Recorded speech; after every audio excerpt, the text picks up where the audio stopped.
Good morning everyone, welcome back, welcome to civil services study. देखिए UPPSC pre exam test series चल रही है 2021 के लिए। 47 टेस्ट कंप्लीट हो गए थे और यह है टेस्ट नंबर 48। तो चलिए स्टार्ट करते हैं। तो इस टेस्ट में हम फोकस करेंगे, प्रैक्टिस करेंगे ज्योग्राफी के प्रश्नों पर, ठीक है। और आज डेट हो गई है 13 दिसंबर 2020। तो क्वेश्चन नंबर 1 पर आ जाइए। भारतीय मानक समय की यामोत्तर रेखा नहीं गुजरती है। कहाँ से नहीं गुजरती है इनमें से? आंध्र प्रदेश, छत्तीसगढ़, महाराष्ट्र, उत्तर प्रदेश। भारतीय मानक समय की यामोत्तर रेखा आंध्र प्रदेश से गुजरती है, छत्तीसगढ़ से गुजरती है, उत्तर प्रदेश से भी गुजरती है। नहीं गुजरती है तो कहाँ से? महाराष्ट्र से, ठीक है। तो भारतीय मानक समय की जो यामोत्तर रेखा है वो उत्तर प्रदेश से, मध्य प्रदेश से गुजरती है, छत्तीसगढ़ से गुजरती है, उड़ीसा से गुजरती है और आंध्र प्रदेश से गुजरती है। नहीं गुजरती है तो महाराष्ट्र से और तेलंगाना से भी ये नहीं गुजरती है। तेलंगाना से नहीं गुजरती है, याद रखना है। आंध्र प्रदेश से गुजरती है लेकिन। क्वेश्चन नंबर 2 पर आ जाइए। भारत के राज्यों का निम्नलिखित में से कौन सा युग्म सबसे पूर्वी और सबसे पश्चिमी राज्य को इंगित करता है? यह प्रश्न यूपीएससी सिविल सेवा तक में पूछा गया प्रश्न है। क्या है इसका उत्तर? बताइए। सबसे पूर्वी यानी ये अपना नॉर्थ पार्ट यहाँ पर भी होना चाहिए। कौन सा है इधर सबसे? पूरा ऊपर से कवर किया हुआ है ना अरुणाचल प्रदेश, तो सबसे अरुणाचल प्रदेश हो जाएगा पूरब में। और सबसे इधर राजस्थान या गुजरात? गुजरात है, गुजरात। तो क्या हो जाएगा? डी हो जाएगा इसका आंसर। तो भारत के राज्यों में सबसे पूर्वी राज्य है अरुणाचल प्रदेश और सबसे पश्चिमी है गुजरात। शिवालिक श्रेणी का निर्माण हुआ है। शिवालिक श्रेणी का निर्माण हुआ है सीनोजोइक युग में। कहाँ पर? कहाँ? सीनोजोइक युग में, डी।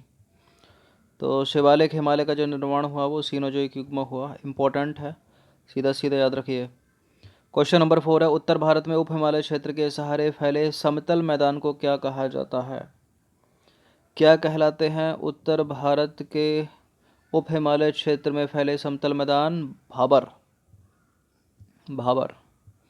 तो उप हिमालय क्षेत्र के गिरिपथ क्षेत्र में पश्चिम में सिंधु से पूरब में तीस्ता के बीच समतल नदियों को समतल मैदानों को क्या बोलते हैं? भाबर कहा जाता है। यह सामान्यतः 8 से 16 किलोमीटर चौड़ी हिमालय नदियों द्वारा अचानक ढाल भंग होने के कारण शिवालिक के अग्र क्षेत्र में की गई कंकड़ और बजरी के जमाव से निर्मित मेखला है, ठीक है। क्वेश्चन नंबर 5 पर आ जाइए। शिवालिक शैल समूह के दक्षिण में भाबर क्षेत्र उदाहरण है किसका? शिवालिक शैल समूह के दक्षिण में स्थित है भाबर क्षेत्र, गिरिपद की स्थिति का उदाहरण है, ठीक है। सी है इसका आंसर।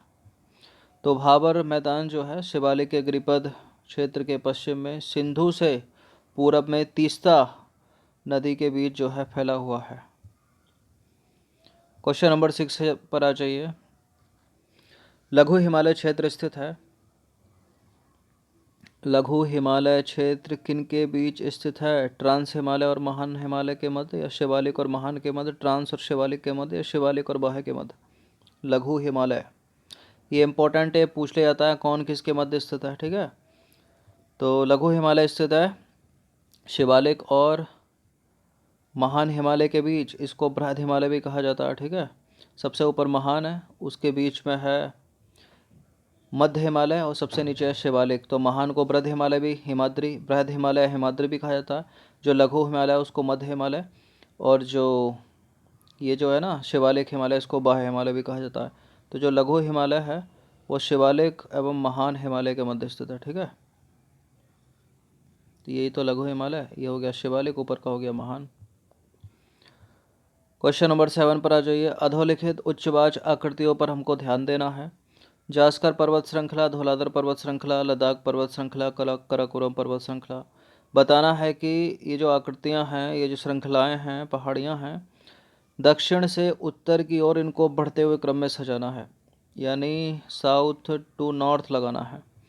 अब इनमें से सबसे दक्षिण में कौन सी है? इनमें दक्षिण ये जो नेपाल वाला पार्ट है तो धौलाधर आ जाएगी सबसे नीचे। इससे थोड़ा सा ऊपर चलोगे तो क्या आएगा? जास्कर, जास्कर आ जाएगी। थोड़ा और ऊपर चलोगे तो आएगी लद्दाख पर्वत श्रृंखला, और इसके सबसे ऊपर है काराकोरम। तो 2, 1, 3, 4 इसका आंसर ऑप्शन नंबर 1 हो जाएगा। तो देखिए दक्षिण से उत्तर की ओर यदि लगाएं क्रमशः, तो धौलाधर सबसे दक्षिण में, उसके ऊपर है जास्कर, उसके ऊपर है लद्दाख, और सबसे ऊपर है काराकोरम। काराकोरम, लद्दाख और जास्कर श्रेणियां जो है ट्रांस हिमालय क्षेत्र में स्थित हैं, ठीक है, जबकि धौलाधर पर्वत जो है वो लघु या मध्य हिमालय में स्थित है, ठीक है।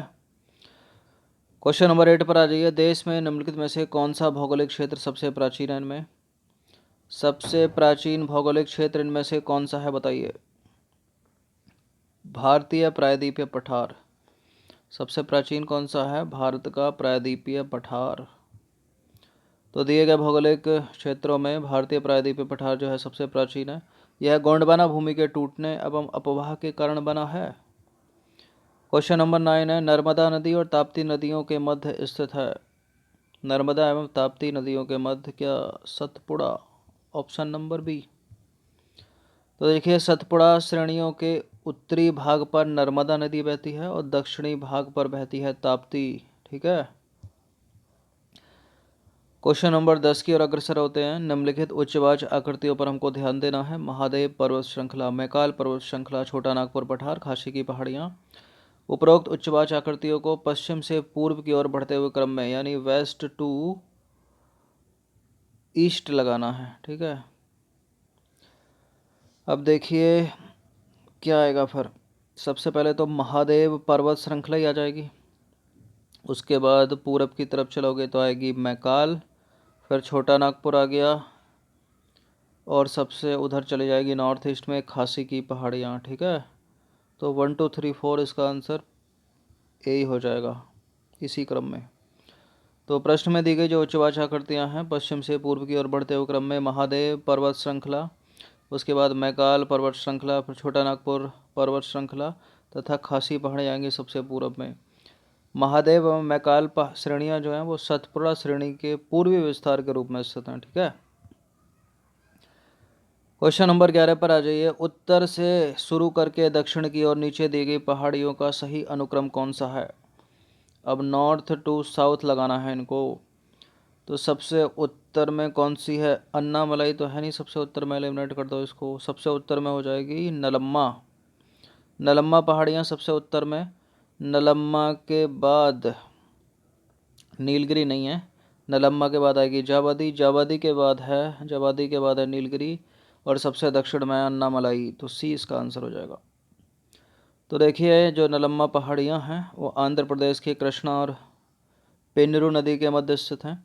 जावादी पहाड़ियाँ तमिलनाडु राज्य के उत्तरी अर्काट जिले में स्थित हैं। और पहाड़ियों की रानी के नाम से विख्यात नीलगिरी पहाड़ियाँ पूर्वी घाट एवं पश्चिमी घाट के सम्मेलन पर अवस्थित, और अन्नामलाई पहाड़ियाँ केरल एवं तमिलनाडु की सीमा पर स्थित हैं, ठीक है, सबसे दक्षिण में। तो इम्पोर्टेंट है, ये ऐसा प्रश्न है जो बार बार पूछा जाता है, बार बार दिमाग से निकल जाता है, इसलिए बार बार प्रैक्टिस करने से याद रहेगा। क्वेश्चन नंबर 12 पर आ जाइए। निम्नलिखित कथनों में से कौन सा सही नहीं है? तो डी से स्टार्ट करेंगे। नर्मदा नदी तथा ताप्ती नदी घाटी पुरानी रिफ्ट घाटियाँ मानी जाती है, बिल्कुल करेक्ट है। ताप्ती नदी सतपुड़ा के दक्षिण में है, तो उत्तर में कौन सी है फिर? नर्मदा, ठीक है। पश्चिमी घाट में अन्नाईमुडी सबसे ऊंची चोटी है क्या? बिल्कुल है। तो यही गलत हो गया, पश्चिमी घाट उत्तरी क्षेत्र की अपेक्षा अधिक ऊंचा है। गलत है, दक्षिणी क्षेत्र में अधिक ऊंचा है। तो देखिए पश्चिमी घाट की सबसे ऊंची चोटी है केरल में स्थित है अन्नाईमुडी, जो कि दक्षिण क्षेत्र में है, तो दक्षिण क्षेत्र ज़्यादा ऊंचा हुआ ना, गलत है पहला वाला स्टेटमेंट। क्वेश्चन नंबर 13 पर आ जाइए। महाराष्ट्र एवं कर्नाटक के पश्चिमी घाट को निम्नलिखित में से क्या कहा जाता है? महाराष्ट्र एवं कर्नाटक में पश्चिमी घाट को क्या कहा जाता है? यह प्रश्न भी पूछ लिया जाता है इस तरह से। तो वेस्टर्न घाट को महाराष्ट्र में कर्नाटक में क्या कहा जाता है? सह्याद्री। क्या कहा जाता है? सह्याद्री।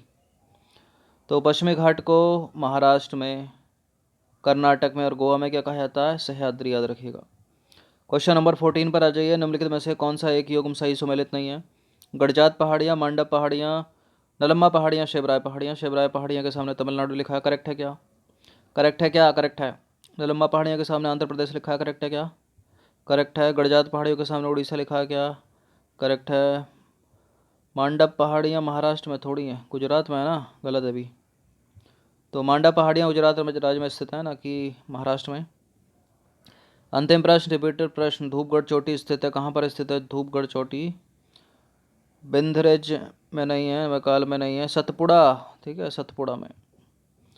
तो धूपगढ़ चोटी की ऊंचाई लगभग कितनी है? 1350 मीटर, जो सतपुड़ा श्रेणी की सबसे ऊंची चोटी है। पंचमढ़ी में स्थित है, ठीक है। पंचमढ़ी कहाँ पर है? मध्य प्रदेश में। तो ज्योग्राफी के इंपॉर्टेंट ये 15 प्रश्न थे, इनकी प्रैक्टिस 1 से 2 बार तो कर ही लेना। इस पूरी की पूरी टेस्ट सीरीज़ की प्लेलिस्ट बना रखी है हमने, वहाँ पर आप टेस्ट नंबर 1 से लेकर कहाँ तक पहुँचोगे, 48 तक। धन्यवाद।